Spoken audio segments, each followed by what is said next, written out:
Hello and welcome to Analyzing Finance with Nick. In this video, we are going to be discussing the economic future of Mexico, and we have a special guest to help us with that discussion, Jim Edwards, who built his career on international trade relations between the United States and Mexico. He has several business interests on both sides of the border, and I think it would be a very educational insight to listen to what he has to say on this topic. The interview kind of got cut off towards the back end, but the overall view is that Jim is very optimistic about Mexico for a variety of reasons, but one underlooked one that we were able to dive into due to technical difficulties was the rise of the startup culture in Mexico.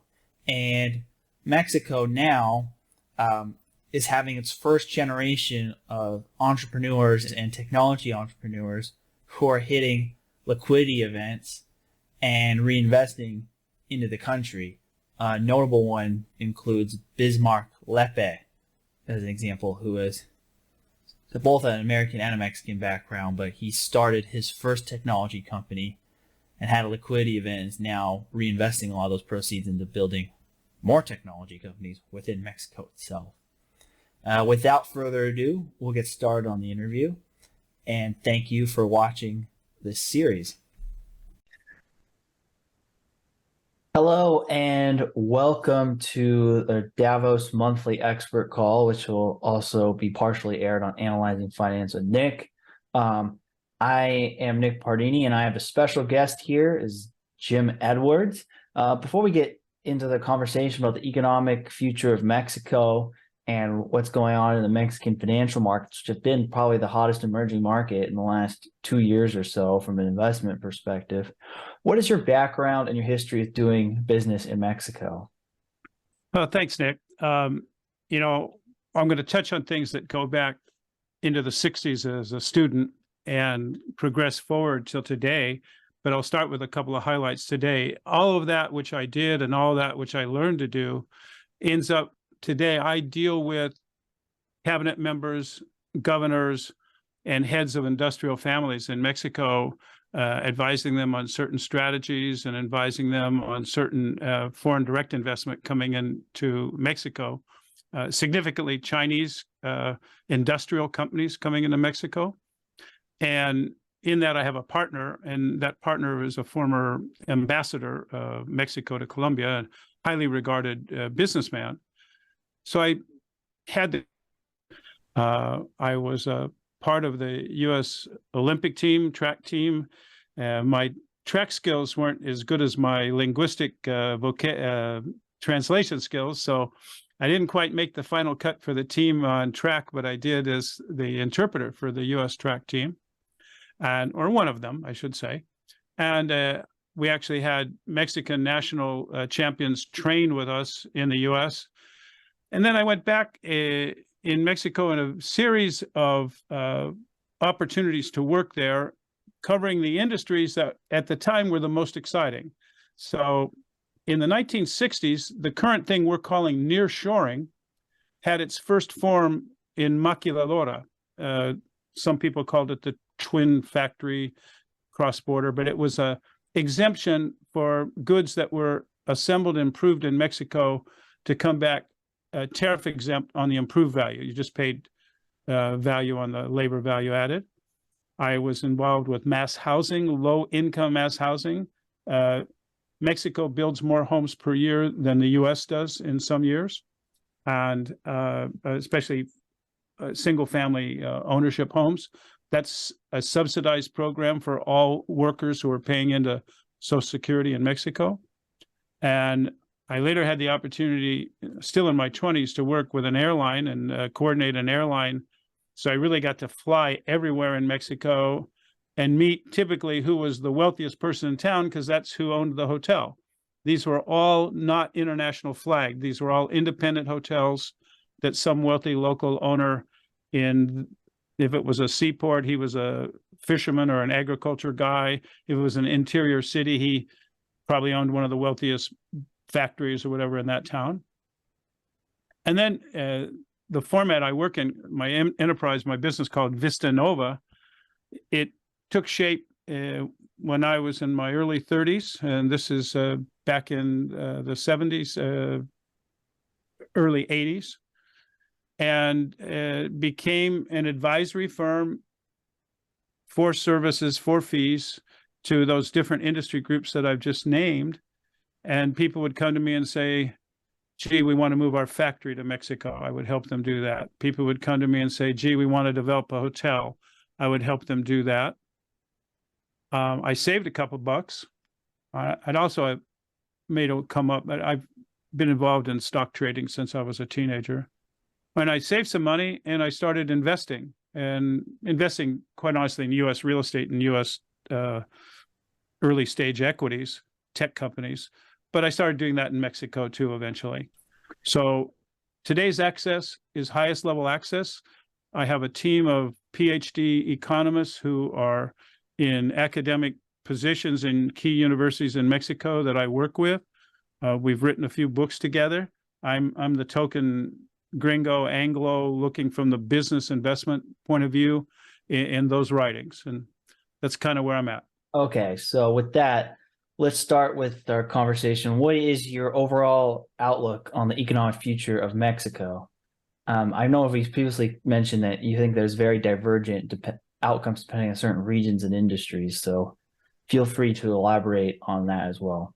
Yeah, I use a theme that there are many Mexicos, and I'd just like to help, especially the listener audience. I know you know a lot about this. There are many Mexicos. You can look geographically just in climate, north, central, south, and that would be one indication, not unlike California, where you have a coastal industrialized high-tech community and you have a largest agricultural concentration in the United States, is still in the Central Valley of California. So someone says, this is what California is. I would say there are many Californias, obviously. There are many Mexicos. So geographically, and then climate-wise, then demographically, rural to urban, and then industry group concentrates. I'll say this first. In the context, there are many Mexicos. I know a lot of the negatives. Someone else could know more of the negatives or have a personal experience about negative experience with Mexico. But in the context of the question you asked, the future of Mexico, I'm helped by a lot of publishing that's going on now.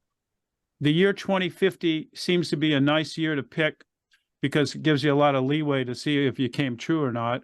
But there is a study out by Ernst & Young for Global Economies 2050, and it puts Mexico as the 7th economy of the world on that occasion in 2050. Discounting the current immediate politics, which I would hope that would be true as to economic policy in the United States, discounting this president currently, who has only 18 months left in office, Mexico, ups and downs, has been a net gainer during my entire adult life. The middle class is 40% of the population today. It was perhaps 15% of the population 40 years ago when I began as a serious student. So Mexico, and think of the flux today as I'm learning day to day. You study it, I read the headlines, the questions about petroleum policy around the world, the question about payment for petroleum around the world and which currencies. I think the U.S. still is a net winner. The E&Y study that puts Mexico as number 7 puts the U.S. as number 3. China number 1, actually U.S. number 2, India number 3. So there's a lot of things to say about the flux of the world, because all of those world powers, China, Russia, India, significantly export, or would care to, and Russia doesn't, but would care to export to the U.S. Mexico ends up having a wonderful benefit as long as it maintains a trade accord, favorable trade accord with the U.S. And I believe it will always be in the U.S.'s best interest for that to be the case. So Generally, you're pretty optimistic on the outlook of Mexico. I'm very optimistic long term, and who am I? Let's accept that companies like Toyota and LG and Mercedes and BMW and major power companies around the world that are significant foreign direct investors in Mexico today know what they're doing and paid a lot of money to hire people smarter than me to help evaluate it. I'm just kind of a tag along that reads trends and reconfirms them for the specific businesses I'm involved with. And those trends, in certain of its strengths, I understand in depth. The strength of the people of Mexico, their character, their work ethic, the strength of education, engineering. Mexico is the fourth nation in the world as to the absolute number of engineers it graduates each year. And the already proven application of that in automotives, aerospace, medical device. Those are the dominant advanced education areas using engineering that are showing the proof of Mexico's strengths and indication of the future. So you mentioned that the current leadership is holding the country back. How are they doing that exactly? And what are the odds of a better leader being elected in the next election, or a more productive majority political party? Yeah. So first of all, because we are within 18 months of the next election, we do know who the candidates are. We know which parties have any possibility of prevailing. It happens to be that the current president's party, and he's the founder of the party, is prevailing in all the polls. I'm pretty much convinced, everyone that advised me convinced, this same party will prevail in the next, and it's a 6-year term, presidential term. All of the candidates indicated have less history of a total leftist bent, have more history of some pro-business, better pro-business policy, better economic policy. And within them, there are some that are even better than others within those candidates. Mexico has the Supreme Court of Mexico isn't a factor like we have our checks and balances, but the Congress of Mexico, a Senate and a House of Deputies, does have strengths, vetoed or overruled things that this current president proposed. So they showed strength that wasn't just in lockstep with a leftist leaning. So this president, talks extremely left, has his meetings with, the Venezuelans, the Cubans, the Peruvians, the Iranians around the world. But in fact, implemented policy was just frustrating and irksome so far, with still a lot of good business being done. Explosive automotive industry, for example, and explosive permitting going on or in process for further advancements in energy, in manufacturing, in infrastructure, ports, all of that. So basically, just even within AMLO's party, it's just a more moderate tone that will be more productive for business. There is a large community of governors that carry the AMLO party. It's called Morena, that carry that party banner. And in Mexico, that's another way for me to come back to that theme. The word "I" is there are many Mexicos. The government and the economy run with significant states' rights, and so a state governor has tremendous authority and autonomy over a lot of programs, even those that are cooperatively supported with federal funds.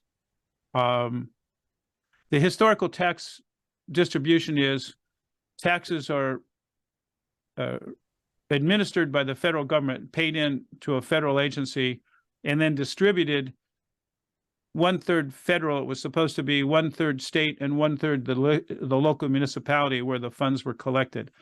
It's skewed higher to the federal government and a little bit higher to the state and the cities are often left at disadvantage. But just to give you a feeling for how that's done. State and state governors have significant budget resources, the wealthier ones of them, and they have significant authority for initiative, and therefore you have some states that show business organization. They're often states where you have well-regarded universities and well-regarded established in-place industrial base. And so each state can have a lot of influence that also helps balance a given president like this current one that was more left than a lot of the state economies were. About energy, and Mexico is famous for completely nationalizing its oil industry. And every time the prospect of Pemex reform has been brought up, it gets shot down relatively quickly.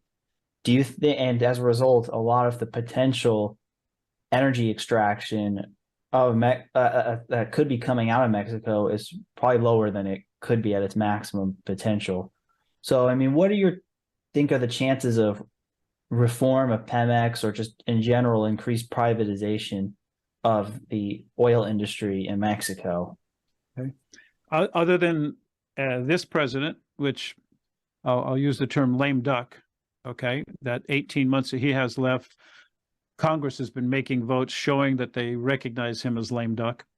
Other than this president, and so we have 4+ years of him, it's a 6-year reign, as I said before, 6-year term, non-repeatable. Mexico actually, going back 20 years, has been in energy reform. And so up till 4 years ago, with the most recent past president, there was major investment from the US, Canada, the Europeans, and in wind and solar, all supplied by equipment dominantly from China. So there had been a huge run-up, and there was even the case where you could do as an industrial organization, you could do your own power supply and self-supply. You could go off-grid to the government grid, and they accepted that. You were even in some trial activities of selling power into the grid. And so I'm talking generally, so we're talking about wind and solar, and we'll talk about that first and then come back to the meat of it, the bulk of it, the policy is in regard to petroleum. So you had all of those things happening. You had foreign investment. You had the Singapore sovereign fund, Temasek, in the petroleum industry and the services area. I know of several $1 billion that they put in. So there was that. And there were U.S. companies that had come back over this last 20 years up until this president. This president has triggered, before it was NAFTA, and now it's TMEC, the trade of Mexico, Estados Unidos, Canada. It's there are disputes going to litigation. There are disputes going to tribunal, whatever is called for in the particular industry for disputes about trade interruption. This current president, his party, this government is accused by major U.S. and European interests of not living up to their agreements. And as it specifically applies to the petroleum industry, there are companies that have had to shut down hundreds of millions of dollars of producing assets and just stand back. And so there are many examples of that. That is not the dominant profile, but there are many examples of that. The trend is better. And definitely we look forward in the next administration. A fact is, Mexico is the least efficient producer of petroleum in the world. They have more... Even less than Venezuela?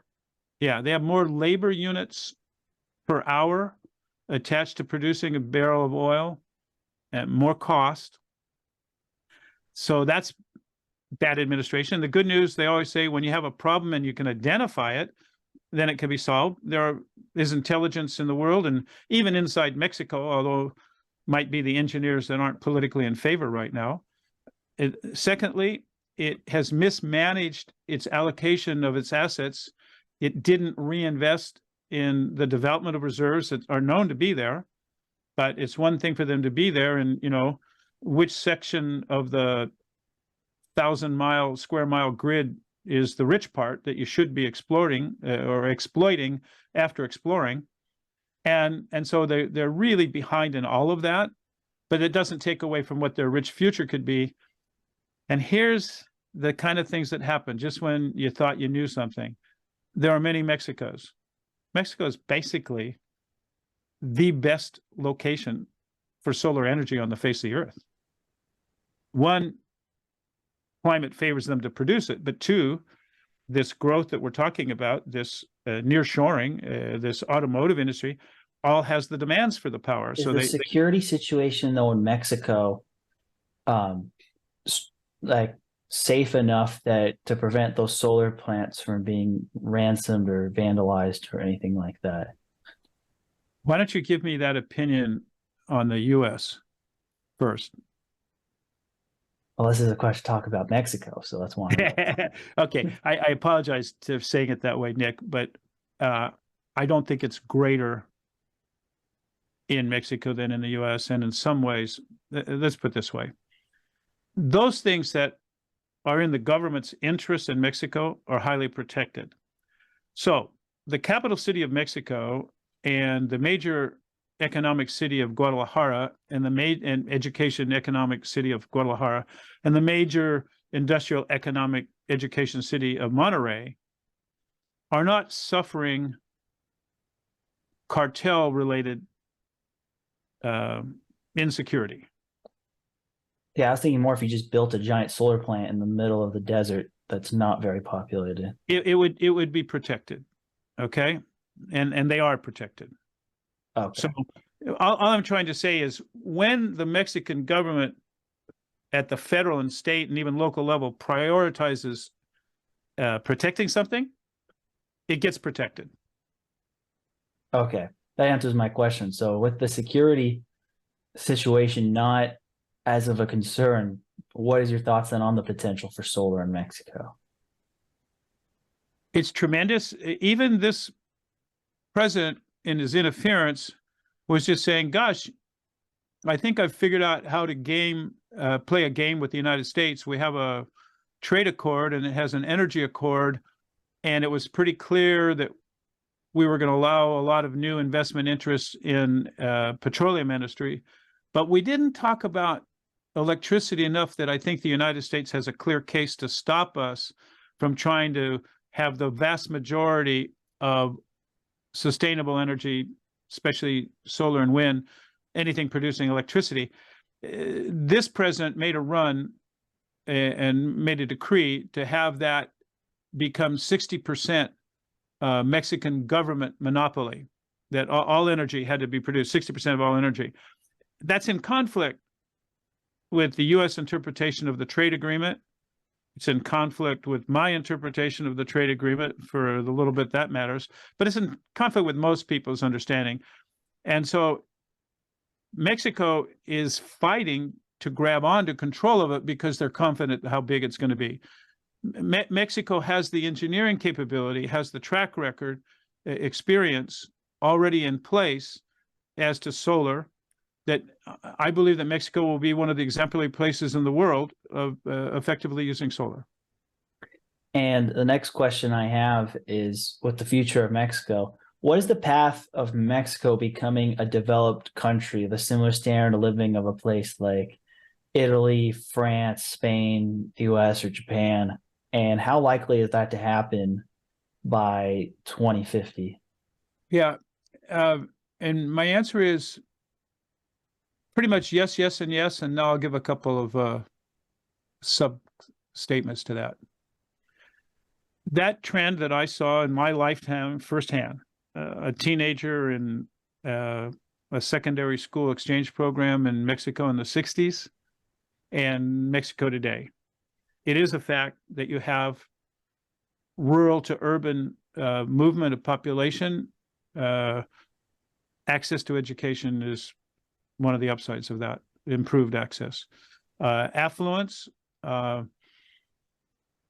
Mexico's quality of life for a college graduate in some ways, I'd say is better than a California college graduate for sure, because you probably can afford to buy a home, you'll own a house, and your skills are in high demand. For the inequity that occurs, so I'll go back a step. Mexico, by definition of economic terms, is a developed nation. It's not an underdeveloped nation. So on average, right, we know how averages work. They don't work so well for the person that doesn't benefit from them. Yeah, Mexico statistically is one of Yeah. the most successful emerging markets. I'm just thinking, when I Yeah. define a developed nation as like the level of like the EU, US, and Japan. Absolutely. I'm of the opinion that U.S. native-born people, easiest to say perhaps those that were born into Hispanic families that are bilingual, but U.S. native-born college graduates, special skill set people between now and 2050 will increasingly either move to Mexico for jobs, teleport jobs, whatever, and it will be increasing. People will find it in their interests to participate in opportunities in Mexico. That's how far I think it goes. I believe that by the evaluation that's made of the net gains, that perhaps we would have the inequities of economy to less than 50% of the population. So today, you have 50% of the population that you can talk positively about, and if you're a member of those households, you're upwardly mobile economically, and Mexican society is extremely open and fair. It's an economic measurement. The snob appeal, the elitism, the my family came from the Mayflower in the U.S., or my family came over, with Cortez in Mexico, or came with the Industrial Revolution and from a great family of Europe. Not so much. Mexico's a wonderfully open society. The economics I see improving, where it's not 50% of the population being in marginal economics. You have about 20% structurally of extreme poverty in Mexico. The poverty that gut-wrenching, that people go on relief trips to Mexico, people that work with church groups, people that try to address extreme rural poverty.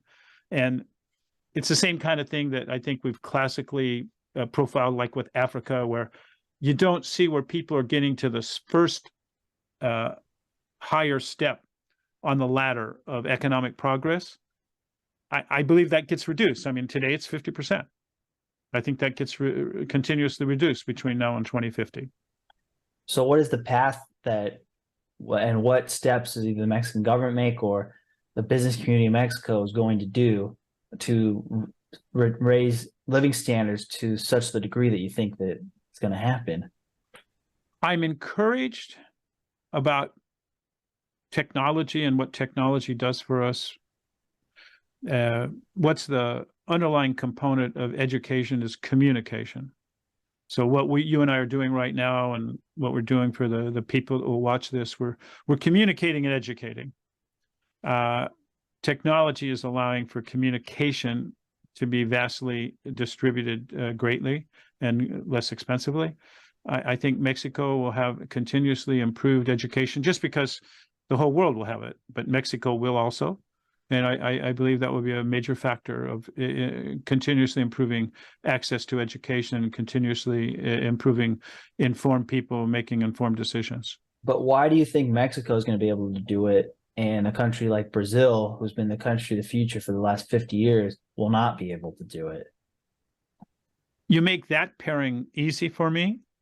Brazil is a cultural political disaster, and they've proven it currently, and Mexico is not.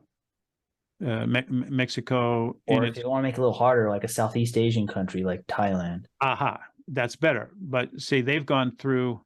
Well, okay, yeah, Thailand is an emerging nation. I spent a lot of time in Southeast Asia. I sat on the board of some public companies and visited all of Southeast Asia. They're highly advanced across the board, and so even Thailand is highly advanced, even though they have poverty and they're That's why I less use them as a comparison, because they're developed. similar in Mexico in terms of level of development. Yeah, I'm cheating by using the 2050. 2050 allows me to give a prognosis of optimism. I wouldn't give you, I wouldn't like to be measured about the prognosis of progress in the next 5 years or even 12 years, 2 presidential reigns. Up and down, and the 2-step, 1 step forward, 2 steps backwards in a given category of politics and influence. But the fiber of Mexico, again, remembering that states' governors have a lot of authority. I happen to have the privilege of interacting with multiple governors right now. And my specific conversation with them is economic development. Hi, what's your attitude about economic development? Who's your economic development officer? And what can we talk about that can be positively effective long term? I see the strength coming from there. And because of that, presidents come from either being a former governor or a cabinet member. And so I have a lot of encouragement about where the thinking is at the state level in Mexico. So I think federalism is the key to the success of Mexico, that they do allow flexibility on the state and local level compared to more unitary systems. Correct.